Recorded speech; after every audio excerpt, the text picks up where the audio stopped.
आऊज़ुबिल्लाहिमिनश्शैतानिर्रजीम बिस्मिल्लाहिर्रहमानिर्रहीम। Dear students, अस्सलामु अलैकुम।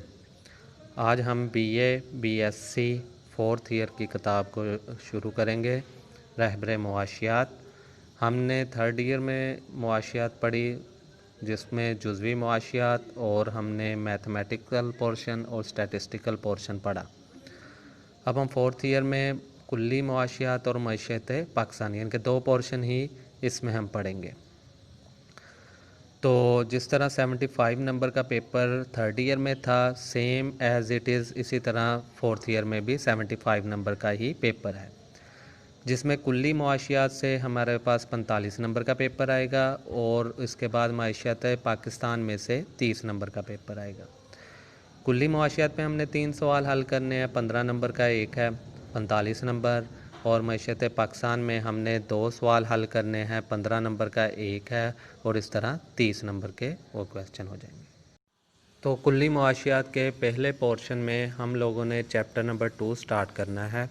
चैप्टर नंबर 2 का नाम है कौमी आमदनी के तसव्वुरात और कौमी आमदनी की पैमाइश के तरीके। कौमी आमदनी का मफ़हूम मुख्तलिफ़ माहिरीन ने मुख्तलिफ़ अल्फाज में बयान किया है।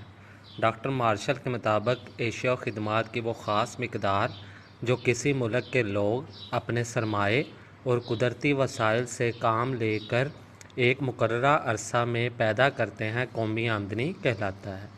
और ये अरसा आम तौर पर 1 साल का होता है। यानी कौमी आमदनी की तारीफ़ हम ये कर सकते हैं कि किसी भी कौम के लोग 1 साल के अंदर एशिया ख़िदमात की जो मिक़दार पैदा करते हैं उसको हम कौमी आमदनी का नाम देते हैं।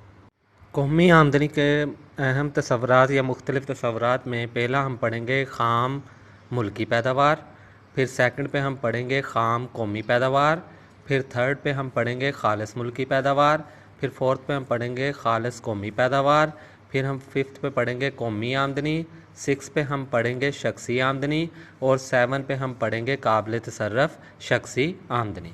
इस तरह हमारा कौमी आमदनी के मुख्तलिफ़ तसव्वुरात का कंसेप्ट जो है वो मुकम्मल होगा।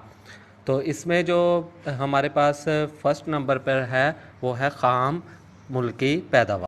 ख़ाम मुल्की पैदावार यानी कि जीडीपी। जीडीपी किसे कहते हैं जी? एशिया और ख़िदमात का वो मजमुआ जो किसी मुल्क के अफराद मुल्की वसाइल को बरवेकार लाते हुए 1 साल के अरसा में पैदा करें, ख़ाम मुल्की पैदावार कहलाती है। लिहाजा इसमें एक मुल्क की सरहद की हदूद में जो अशिया और ख़िदमात पैदा की जाएँ वो शामिल होती हैं। इसको मसावात की सूरत में भी हम लिख सकते हैं। मसावात क्या होगी हमारे? GDP is equal to C plus I plus G plus X minus M.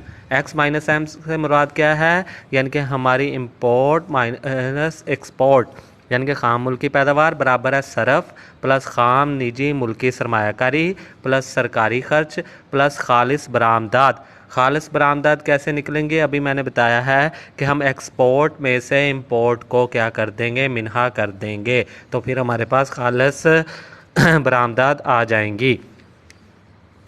उसके बाद हमारा सेकंड कंसेप्ट है ख़ाम कौमी पैदावार।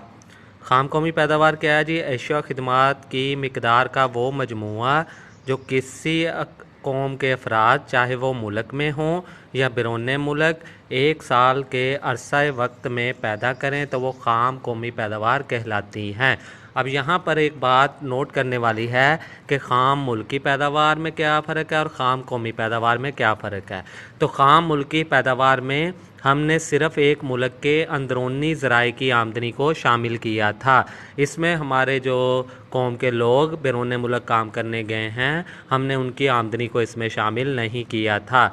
जबकि ख़ाम कौमी पैदावार में हमने ना सिर्फ अंदरूनी ज़राए की आमदनी शामिल करनी है बल्कि बैरूनी ज़राए की आमदनी भी इसमें शामिल करनी है। लिहाजा कौमी वसाइल चाहे वो मुल्क की हदूद में हों या बैरून मुल्क की मदद से 1 साल के अरसा में पैदा करदा एशिया ख़िदमात के मजमूए को ख़ाम कौमी पैदावार कहेंगे।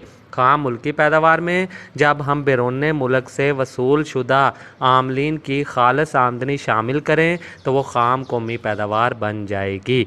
यानी कि हमने खाम मुल्की पैदावार में सिर्फ़ अगर बैरूनी आमदनी को शामिल कर लें तो फिर वो हमारे पास खाम कौमी पैदावार बन जाएगी।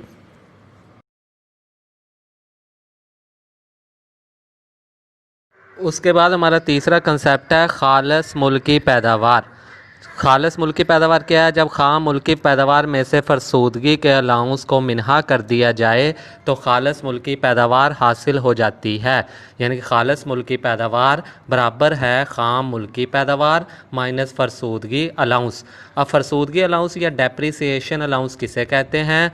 फरसूदगी अलाउंस या शिकस्त व रीख्त के अखराजात से मुराद वो अखराजात होते हैं जो कि पैदावार के दौरान मशीनों और दीगर सरमाए की टूट फूट के सिलसिले में बर्दाश्त करने पड़ते हैं, क्योंकि हमें पता है कि वक्त के गुजरने के साथ साथ जब हम असासा जात को इस्तेमाल करते हैं तो उनकी वैल्यू में क्या आती है? कमी, जिसे हम कहते हैं डेप्रिसिएशन। तो इसका मतलब है कि अगर हमने खालस मुल्की पैदावार मालूम करनी है तो खाम मुल्की पैदावार में से हमने डेप्रिसिएशन या फरसूदगी के अखराजात को मिनहा कर देना है, तो बाकी हमारे पास बचेगी खालस मुल्की पैदावार, नेट वैल्यू। उसके बाद हम आते हैं खालस कौमी पैदावार। तो खालस कौमी पैदावार मालूम करने के लिए जब हम कौमी पैदावार में से फरसूदगी के अखराजात मिनहा कर देंगे तो बाकी हमारे पास बचेगी खालस कौमी पैदावार। यानी कि खालस कौमी पैदावार बराबर है खाम कौमी पैदावार माइनस फरसूदगी के अखराजात। फरसूदगी के अखराजात हमें पता है कि वही जो हम मशीनों को या सासा जात को इस्तेमाल करते हैं तो टूट फूट की वजह से उनकी वैल्यूज़ में जो कमी आती है। उसके बाद आते हैं कौमी आमदनी। कौमी आमदनी क्या है जी? हमने खाम कौमी पैदावार के तस्वर की वजाहत की है। अगर खाम कौमी पैदावार में से अमले फरसूदगी के अखराजात निकाल दिए जाते हैं तो बाकी हमारे पास बचती है खालस कौमी पैदावार। अब हमने इस खालस कौमी पैदावार में बिलवास्ता टैक्स यानी कस्टम ड्यूटी, एक्साइज ड्यूटी, बिक्री टैक्स वगैरह शामिल होते हैं। अगर खालस कौमी पैदावार में से ये तमाम बिलवास्ता टैक्स मिनहा कर दिए जाएं यानी कि निकाल दिए जाएं और सब्सिडीज़ यानी कि आने जमा कर लें तो बाकी खालस कौमी आमदनी रह जाती है, जो कि आमलीन पैदाइश के मुआवज़ों यानी लगान, उजरतें, सूद और मुनाफा का मजमुआ होती है या एशिया और ख़िदमात की बाज़ारी कीमत के लिहाज से उनकी मालियत के बराबर होती है। अब ये हमने 3 या 4 किस्म के इसमें से टैक्स निकाले हैं और सब्सिडीज़ को हमने इसमें क्या किया है? जमा। सब्सिडी यानी कि रायत, बाज़ दफ़ा गवर्नमेंट जो है वो महंगी चीज़ें परचेज़ करके सस्ती आवाम को बेचती है, उसे हम कहते हैं आना या इंग्लिश में कहते हैं सब्सिडी, रायत दी जाती है कीमत पर। उसके बाद आता है जी शख्सी आमदनी। शख्सी आमदनी क्या है जी? शख्सी आमदनी से मुराद वो आमदनी है जो अफराद अलहदा तौर पर साल भर में कमाते हैं।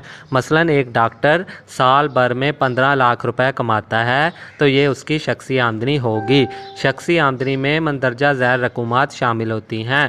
फर्स्ट वन क्या है जी? शख्सी आमदनी में इंतकाली अदायगियाँ भी शामिल होती हैं। इंतकाली अदायगियाँ किसे कहते हैं? इंतकाली अदायगियों से मुराद वो रकूमात होती हैं जो हम बग़ैर मेहनत के दूसरों को देते हैं, मसलन ज़कात, सदक़ात, खैरात, वज़ाइफ, पेंशन, तहाइफ, अमदाद वगैरह। अब ये इंतकाली अदायगियाँ हमारी शख्सी आमदनी में शामिल होंगी क्योंकि ये उस बंदे की आमदनी का हिस्सा होती हैं। उसके बाद आएगा लास्ट कंसेप्ट हमारा काबिल तसर्रफ़ शख्सी आमदनी। काबिल तसर्रफ़ कहते हैं ख़र्च करना। ये वो आमदनी है जो किसी भी शख्स को ख़र्च करने के लिए दी जाती है। यानी कि शख्सी आमदनी से मुराद किसी शख्स की वो तमाम तर आमदनी है जो उसे हासिल होती है, मगर ये सारी आमदनी उसके ताबे नहीं होती, यानी वो उसे अपनी मर्ज़ी से ख़र्च नहीं कर सकता, बल्कि इसके तसर्रुफ़ में जो रकम आती है वो इससे कम होती है। या दूसरे अल्फाज में हम कहते हैं कि अगर हम शख्सी आमदनी में से बराह रास्त टैक्स माइनहा कर दें तो बाकी काबिल तसर्रफ़ शख्सी आमदनी रह जाती है। यानी ये वो आमदनी जो लोगों को ख़र्च करने के लिए दी जाती है। मिसाल के तौर पर एक शख्स की तनख्वाह अगर 15,000 रुपये माहाना है और गवर्नमेंट इसमें से 2,000 रुपया इनकम टैक्स या आमदनी टैक्स के काट लेती है, तो बाकी उसकी काबिल तसर्रफ़ शख्सी आमदनी 13,000 रुपया बचेगी।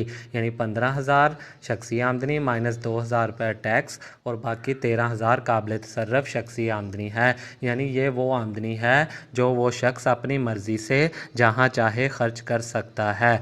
तो इस तरह हमारा ये कंसेप्ट काबिल तसर्रफ़ शख्सी आमदनी भी मुकम्मल हुआ।